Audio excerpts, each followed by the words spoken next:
Hello and welcome to our London History Podcast, where we share our love of London, its people, places and history. It's designed for you to learn things about London that most Londoners don't even know. I am your host, Hazel Baker, qualified London tour guide and CEO and founder of londonguidedwalks.co.uk. Each episode is supported by show notes, transcripts, photos and further reading, all to be found on our website. Click on londonguidedwalks.co.uk, podcast, and then select the episode that you fancy. And if you enjoy what we do, then you'll love our guided walks and private tours that we offer throughout the year. So get that cup of tea, put your feet up, and enjoy. Today we delve into the fascinating life of a woman who was nothing short of a dynamo in the politics, culture and society of her era, Eleanor of Aquitaine.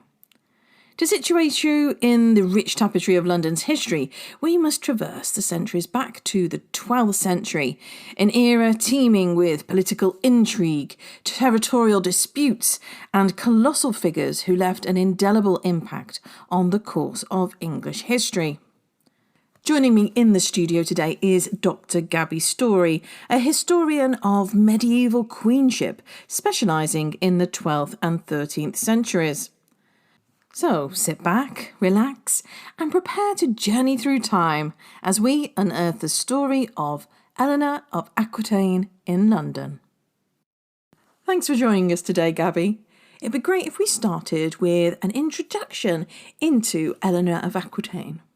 Yeah, absolutely. I mean, she is a fascinating woman in her own right. She, as the name suggests, she's Duchess of Aquitaine. She's born around 1122 to 24 to William X, Duke of Aquitaine, and his wife Eleanor of Châteauroux. So when we're talking about Aquitaine, we're really talking about the southwest of France at this point. The duchy itself is quite a large area. Now, Eleanor has two other siblings, William and Petronilla. Petronilla is also known as Ilis for some of our listeners who might have come across her before. However, both Williams actually die earlier than intended, so Eleanor becomes Duchess in her own right in 1137. Now, Eleanor is obviously 13 to 15 at this point. She's not old enough really to rule in her own right, so she's taken under the guardianship of Louis VI, King of France, and very conveniently then married to his son Louis, the future Louis VII of France.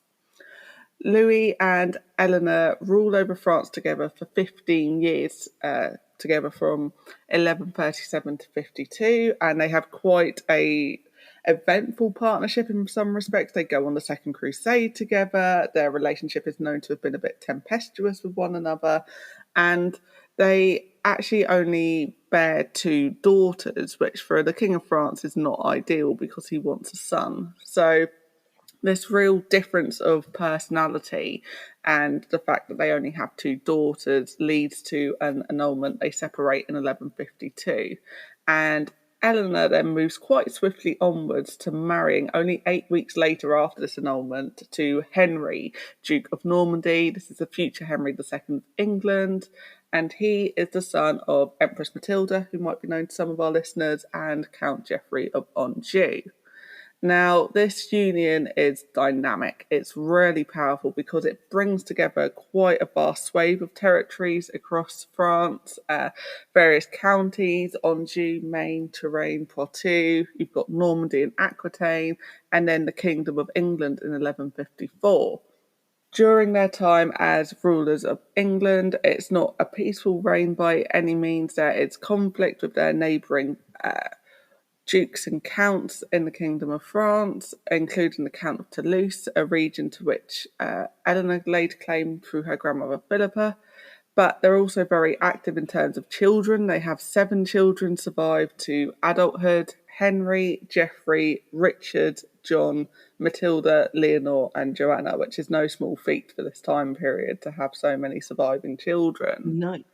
And plenty of boys. Yes, plenty of boys, plenty of heirs and spares, which does come to bite them on the backsides a little bit later, as in spite of all these strong beginnings and the really effective partnership between the two, we do see Their relationship began to disintegrate around 1168, and a rebellion involving Eleanor and 3 of their sons against Henry in 1173-4.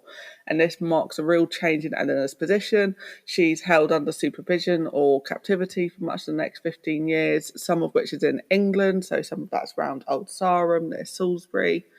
And Eleanor is then released by her son Richard in 1189, comes back to this political scene in full force, acting as a regent and advisors for both her sons Richard and then later John, Bad King John, as listeners might know him by as well, in 1199. So it's really only during her final years, bearing in mind she's 80 at this point in 1202, that she really begins to slow down her political activity. She goes to reside in Fontevraud Abbey, Chinon, where she's involved in politics until her death in 1204. Now, that's obviously quite a long life that I've just given you, quite a lot of people and activities and so on. And that's really reflective of Eleanor's queenship, because while she's queen, she's very much what we call an itinerant queen. She's a queen who rules while she's travelling. And this means there's several key cities like London, for example, that are centres of government. So this is where we can see her kind of pop up all over the place throughout the records. And London's interesting, as we'll undoubtedly go on to discuss, because it becomes much more important during the reigns of Henry, Richard and John because of its developing administrative functions and trade and so on, which I know we're going to delve onto next. And this is what's nice about it, as you said, 80 years, huge long life packed with activity. So it's really nice just to really focus on one geographical element. So not necessarily with Aquitaine in London, but also how London perceived her as well. So let's dive into it then. So we were talking about being one of the most powerful women in the 12th century. How did her influence manifest itself in London during her long lifetime? Eleanor's position in London, I think we can really clearly see with actually her governance of England, with some queens, particularly some later medieval queens. You can see influence through art and architecture, perhaps patronage, but we can see her most clearly because of her governance, particularly during Richard and John's reigns. Now, she acts as a regent, so she rules on behalf of Richard and John alongside a regency council, but she also works with other figures to kind of ensure stability in England and that taxes are raised for in times of crisis. For example, the ransom that's raised for Richard after he's held hostage on his return journey from the Third Crusade. She's present in London for the processions for Richard's first coronation at Westminster Abbey in September 1189, and coronations, particularly obviously those at Westminster. I mean, we know it's such a fantastic building.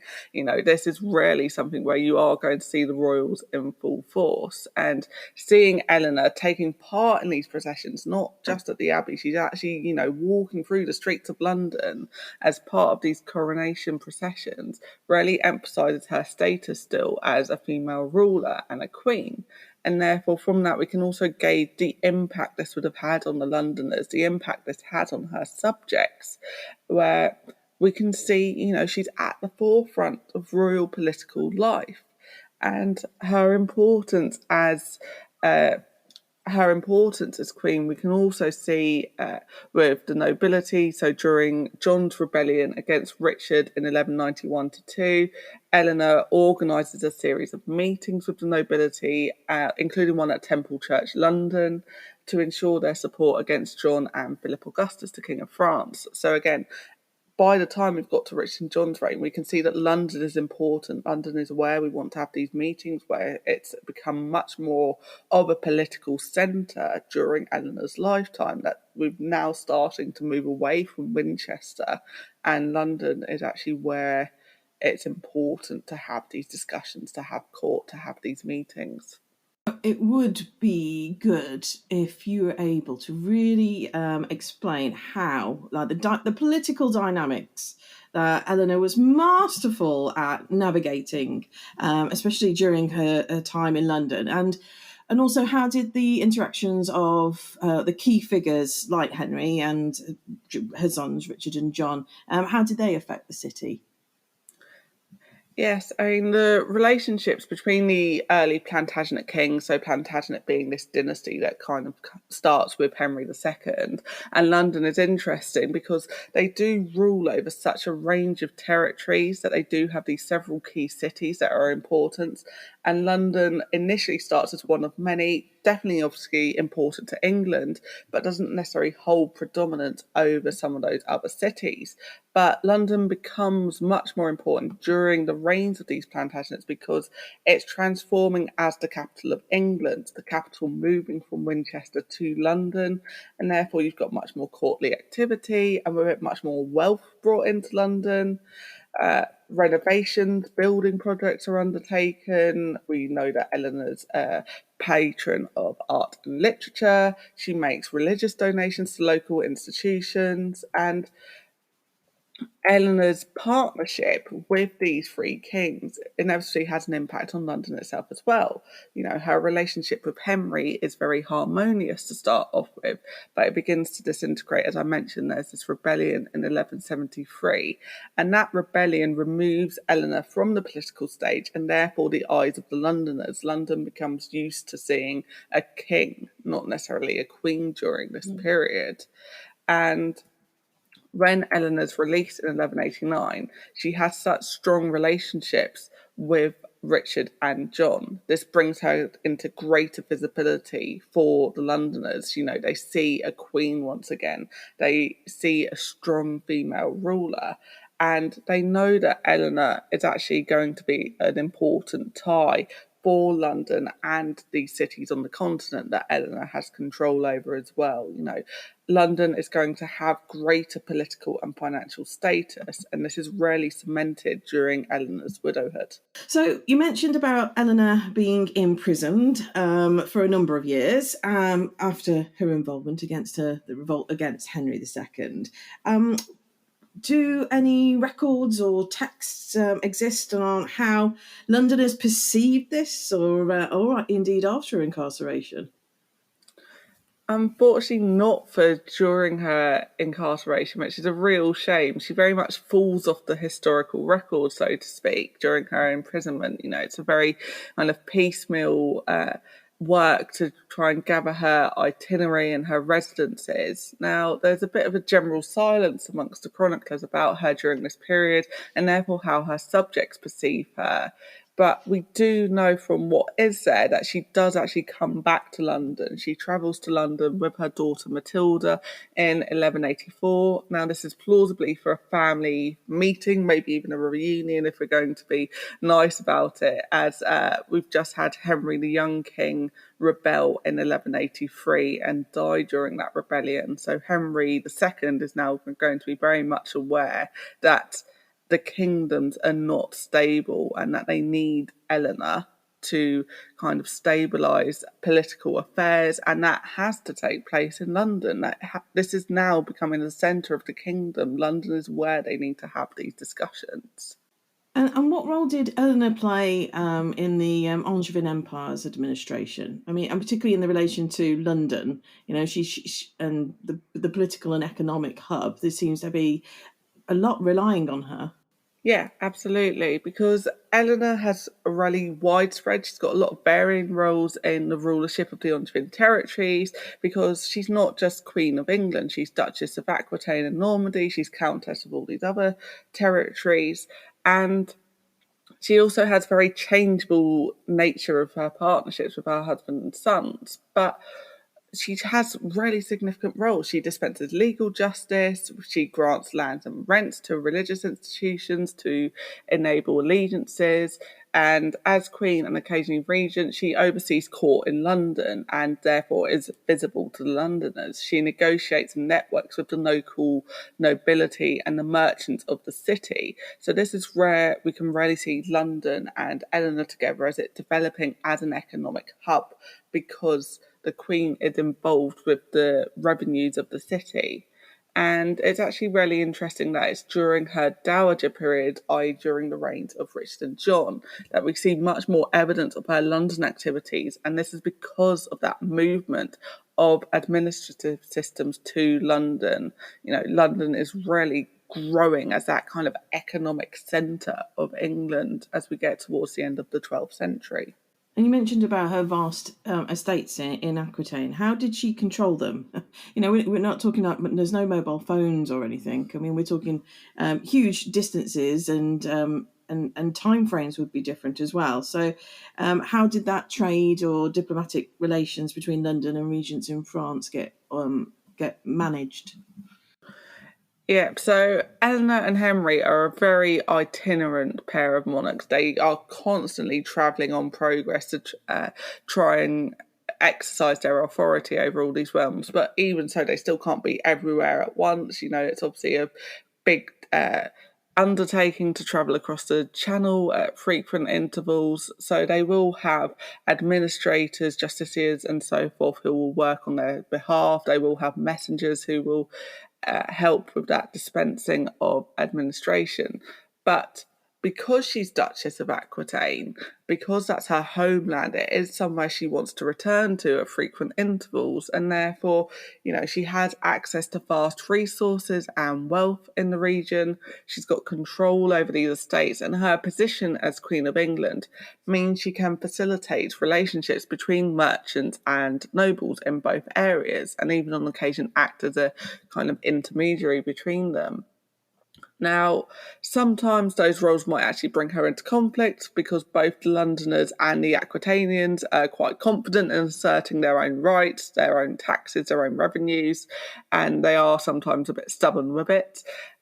In particular, obviously, we can think of the trade in Bordeaux wine. Now, I mean, obviously, everyone, when we think about wine, you think about France, don't you? Absolutely. Wine is just as important in the 13th century as it is now. It really has. The English have a love of wine from Bordeaux during the 12th century, and Eleanor capitalises on this, on Aquitaine trading strengths, and expands this to England because London is rarely a suitable recipient of goods such as wine.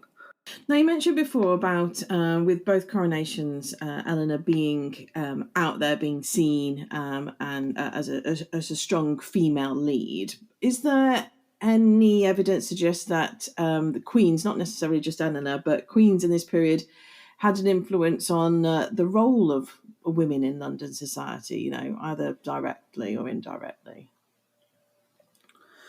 I think with the Queens of England in the 12th and 13th centuries, because they become more visible in some respects. I mean, Eleanor is very visible because she has this long life, because she has such a marked and remarkable life in a sense.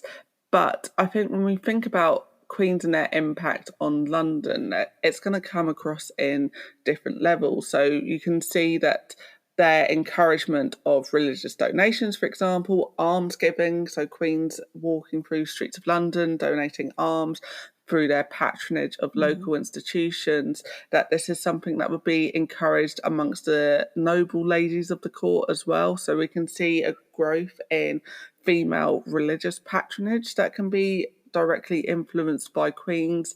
We can also see that there will be a change in purchase and consumerist habits, for example. So queens are often one of the most well-dressed people of the court, so it's likely that their household ladies are going to be similar, and this is something else you can pick up from in financial records, is how queens spend their money on fashions and on their household and so on, and how this will be replicated through trading records, because what wools, what furs, what fabrics are coming through to London to be apportioned to the noble ladies of the court. So when we're thinking about how women spend their money, how women act in London, we can pick that up from financial and trading records. But the other thing, I think, apart from religious patronage and apart from consumerist habits, is actually women's role when it comes to decision making and power, which is something I do believe that queens have an impact on, because we see a really interesting and a really important pattern of women who exercise power in this period. And therefore, I think it's important to note that evidence of a woman being able to make decisions, of being able to manage a household, manage an estate, is something that would also be prevalent amongst the Londoners as well. You can have women as heads of households, you can have women acting as merchants, as heads of guilds, as women who can make decisions and authority in their own right. Obviously, this isn't completely commonplace, but it is, part of an ongoing trend, an ongoing dynamic where we can see women being more and more visible in the records, being more and more active in decision making in their roles, in their positions, no matter what level of society that's in as well. How did Eleanor's experiences in London compare to her time in other Angevin territories like Aquitaine and Poitou? Yeah, so Eleanor's experience in her homeland territories of Aquitaine and Poitou is markedly different to London. Aquitaine is the place she grew up in. It's the place she returns to as a duchess. It's always got a special place in her heart, that feeling of belonging. And although ruling over her nobles is undoubtedly contentious at times, there's, again, that sense of belonging here. Now, Aquitaine is markedly more sophisticated on a number of levels than London, not to dig London at all, obviously. It is just I'm very aware I'm on a London history podcast, but I'm saying there's a very much a difference between the two places at this point, because London, it's not without its riches, it's not without its own culture and development, but there's a real difference between Aquitaine and England in terms of cultural and geographical differences at this point. And I think London might have felt a bit of a shock to Eleanor in comparison, because Aquitaine's had a longer history of investment, of trade, of intellectual and literary culture, and London just hasn't had that the same weight. But then if you look at the transformation of London from the 12th to the 16th century, I mean, think about what London's like during the time of Henry VIII, for example. It has really developed that. It's massively a centre of art and learning and so on. So are you suggesting that Eleanor married down? Not quite. I mean, the kingdom in itself is still absolutely Bagsy, isn't it, really? I mean, they are the power couple of Europe, and I think it's fair enough to say that Eleanor probably had more of an influence in terms of things that were introduced to England and London than perhaps we might think of otherwise. Yeah, I think, especially when I think what's easier when you're trying to do something is that it's achievable. Yeah. So having Eleanor with that experience and knowing how things have worked well, etc., then that learning benefiting London, that seems to make sense, doesn't it? Yeah, absolutely. I mean, one of the things to think about when we're talking about, this literary culture, this artistic culture and so on that Eleanor puts forth. So there's this notion of courtly love, for example, and troubadour culture that's been associated with Eleanor. And although this has been quite exaggerated by some earlier biographers of Eleanor, she is certainly a patron of literary culture. In the time of her and Henry, we see a real boon in historical writing, for example, in poetry, and the southern Aquitanian courts are really remarkable in particular for this literary culture. But it's not quite the same as this idea of courtly love, that they're constantly surrounded by romantic ideals and there's all sorts of shenanigans going on. It's not quite that stretch. But we know Henry and Eleanor, they're both patrons of literature. They both encourage poetry, artistic culture, including troubadours. And again, as I mentioned, they've got this itinerant, this travelling court that spends a lot of time in England, some of it spent in Winchester, some of it spent in London. And as I mentioned, we're seeing this transformation of the capital, and therefore we're going to see this growth in literary culture in London as well, because that is where the king and queen are spending their time. That's where they're going to spend their resources. That's where people are going to begin to flock to in order to develop their trades and customs. 80 years is a long life for even now, let alone back then. And given her extended period and outliving all but 2 of her children. Gosh. How did her relationship with London evolve over time? I think it's really interesting actually thinking about how her relationship develops because, as I mentioned, she's a travelling queen. But once we've got to John's reign in particular, they have lost territories in France, so their domains have shrunk regardless, which has given them less cities to need to be constantly travelling to. But London has become really cemented as the city and as a capital because there's so many administrative functions and systems that have become embedded in London. And this means that London's got more importance and therefore it becomes a place where the court is more regularly settled, where you're going to have these important meetings with the nobility, with ambassadors and so forth, and where you'll issue your directives from. So as a consequence, Eleanor spends more and more time in London than before. It's become the centre of government. And you can see this when we're thinking about where the expenses go to or where the expenses have come from. You know, London will pop up more and more in these records as we get into the 13th century. I'm not aware of any, but you might know. Are there any architectural or even artistic artefacts that survive in London that can be directly linked to Eleanor or her influence at all? Sadly not. I think it's a real shame as I was doing another piece on Eleanor recently and they were saying, oh, what images have we got of her? And it's just there's so little. So we've got her tomb, which is at Fontevraud Abbey in Chinon in France. And that's the main kind of artistic side we've got for her.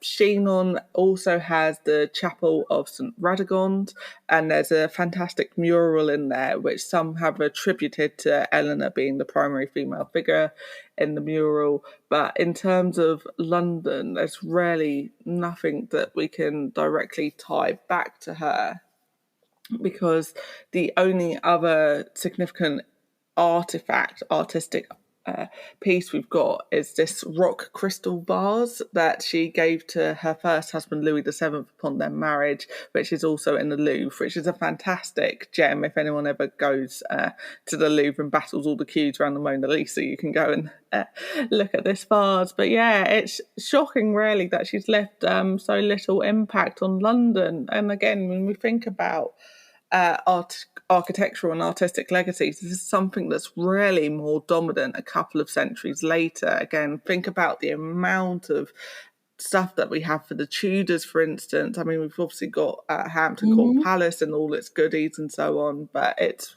a real shame you just jump back a couple of centuries and it's much more difficult to kind of trace their impact. Well, I suppose the good thing, a lot of it though, with her being the powerful landowner and political figure, a lot of the things that she did have influence are intangible. You know, they've set up processes and how we actually behave.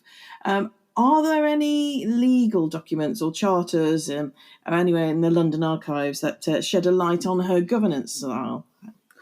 Yeah, absolutely. So the legal documents is where we can really kind of see Eleanor's activity to a point. So Eleanor possesses dower lands in London. So dower in Eleanor's time, the definition does change slightly as we get further on. So dower is properties which are allotted to the wife upon marriage for her subsistence during her lifetime. So the type of properties granted and the actual properties themselves does vary. And some of these properties are in London. So this is an explanation as to why she spends more time in London, because she's going to be overseeing the administration of her lands in this area. And the records for these lands, her activities are scattered. So we can see evidence of her expenditure. So that can be for her household, for her activities at court, for instance. So oil and so forth, like resources used to support her time, we can find in the pipe rolls, which are in the National Archives. There's some grants in what we call the Charter and the patent rolls, also in the National Archives. And really interestingly, we've got a grant of hers to Bermondsey Priory, which is obviously very local, from her time as Queen Consort of Henry II, which is in the British Library.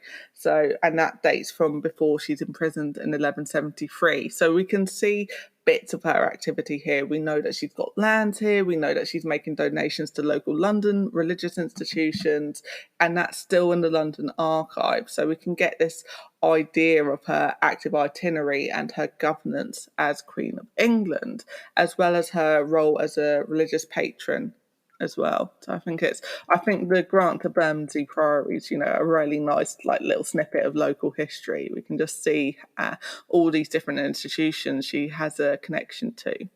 And are there any medieval chroniclers or historians, contemporary ones, that focus specifically on Eleanor's time, that gives us a little bit of a reveal in their writing of who she was or anything like that? We've got a couple of different pieces. So we've got the biographer of Thomas Becket, William Fitzstephen, describes London during Eleanor's time. And I think it's a fantastic description. So I'll read a little bit of it out, because he says, "It is happy in the healthiness of its air, in the Christian religion, in the strength of its defences, and the nature of its site. It pours out its fame more widely, sends to farther lands its wealth and trade, its head higher than the rest." And I think that's a fantastic description of London. William Fitzstephen is a born and bred Londoner, and you can see that pride in his description. He's really emphasising how wonderful and important it is during the 12th century. And I think that's a fantastic little snippet of how he perceived London, what London was like during that period. But in terms of actually Eleanor and London itself, we don't really have much from the chronicles. Instead, we're dependent on the financial records to kind of show when she's in London, what her activities are at this point. But I think we've got that little description of London itself, and it's very emotive, isn't it? It's very, descriptive, and gives us that idea of what it might have been like walking around the streets of London during Eleanor's time, following her footsteps, so to speak. So how does the life of Eleanor of Aquitaine challenge or maybe confirm the prevailing views of women's roles and influence during the medieval period? I know we don't know of many women, but specifically in the context of London, what have we learned? Eleanor's an interesting one because she's often been viewed as exceptional or a bit of a challenge to our perceptions of medieval women, even as extraordinary for a number of reasons. But she's very much part of this wider trend or pattern of women who did exercise power, and this is very real, very genuine power in their own right.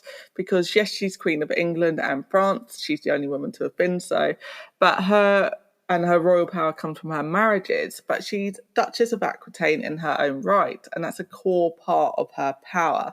And she's much more visible to Londoners as Queen of England in these early years of her and Henry's reign because of their progresses around their domains.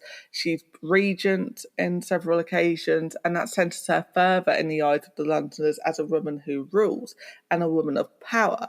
And as I mentioned, we also then see her in London more and more during Richard and John's reigns, because she's taking up the reins of government at various points, arranging these meetings, interceding with the nobility and so forth. And I think it would undoubtedly have an impact on the Londoners because they can see a very strong woman. They can see a woman who can rule. Again, her longevity really helps here because she's a constant. We end up going through 3 kings in about 15 years when you consider the death of Henry II and then Richard and John, and Eleanor's still the constant there for all of it.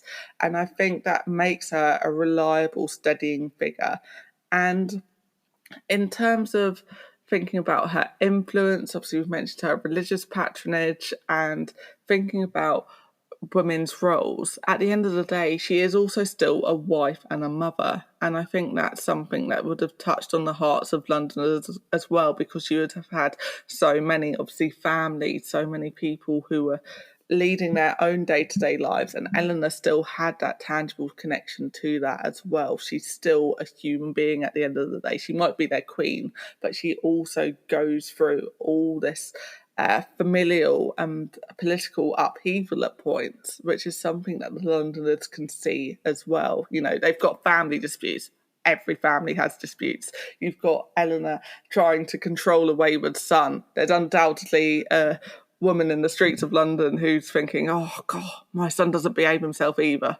But, you know, I think this is something, I think absolutely, you know, Eleanor would have been really visible, would have been, you know, a person of undoubted interest to the Londoners as their queen, as their ruler. But as a figure they actually saw, she's not hidden away. She's not a recluse. She's someone who is in London. She is someone who they can see. And again, I just think she's fascinating because she has such a busy life. She does pop up all over the place. And I think she's really just an important figure, an important person to kind of explore London through as well. Fantastic. I've really enjoyed getting to know her a little bit more. I mean, 80 years is a long time. And as we've said, you know, she absolutely packs it in, and we're still only really seeing a glimpse of what she did. So more to discover, or not, if the evidence isn't there. Gabby, thank you so much. Thank you very much, Hazel. It's been a blast. Really enjoyed chatting Eleanor through London's eyes.